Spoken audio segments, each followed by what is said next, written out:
किसी गांव में किसान दंपति रहा करते थे। किसान तो वृद्ध था, पर उसकी पत्नी युवती थी। अपने पति से संतुष्ट न रहने के कारण किसान की पत्नी सदा पर पुरुष की टोह में रहती थी। इस कारण एक क्षण भी घर में नहीं ठहरती थी। एक दिन किसी ठग ने उसको घर से निकलते हुए देख लिया।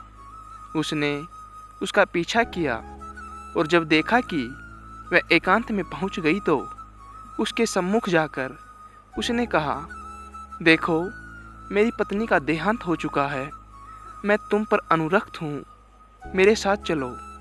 वह बोली, यदि ऐसी ही बात है तो मेरे पति के पास बहुत सा धन है। वृद्धावस्था के कारण वह हिलडुल नहीं सकता। मैं उसको लेकर आती हूँ, जिससे कि हमारा भविष्य सुख में बीते। ठीक है, जाओ, कल प्रातःकाल इसी समय इसी स्थान पर मिल जाना। इस प्रकार उस दिन वह किसान की स्त्री अपने घर लौट गई। रात होने पर जब उसका पति सो गया तो उसने अपने पति का धन समेटा और उसे लेकर प्रातःकाल उस स्थान पर जा पहुंची। दोनों वहां से चल दिए। दोनों अपने ग्राम से बहुत दूर निकल आए थे कि तभी मार्ग में एक गहरी नदी आ गई। उस समय उस ठग के मन में विचार आया कि इस औरत को अपने साथ ले जाकर मैं क्या करूँगा, और फिर इसको खोजता हुआ कोई इसके पीछे आ गया तो वैसे भी संकट ही है। अतः किसी प्रकार इससे सारा धन हथिया कर अपना पिंड छुड़ाना चाहिए।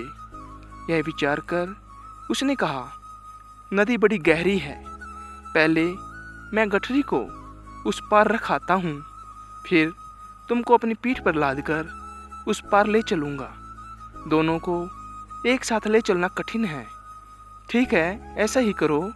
किसान की स्त्री ने अपनी गठरी उसे पकड़ाई तो ठग बोला, अपने पहने हुए गहने कपड़े भी दे दो, जिससे नदी में चलने में किसी प्रकार की कठिनाई नहीं होगी और कपड़े भीगेंगे भी नहीं। उसने वैसा ही किया। उन्हें लेकर ठग नदी के उस पार गया तो फिर लौटकर आया ही नहीं। वह औरत अपने कुकृत्यों के कारण कहीं की नहीं रही। सीख, अपने हित के लिए गलत कर्मों का मार्ग नहीं अपनाना चाहिए।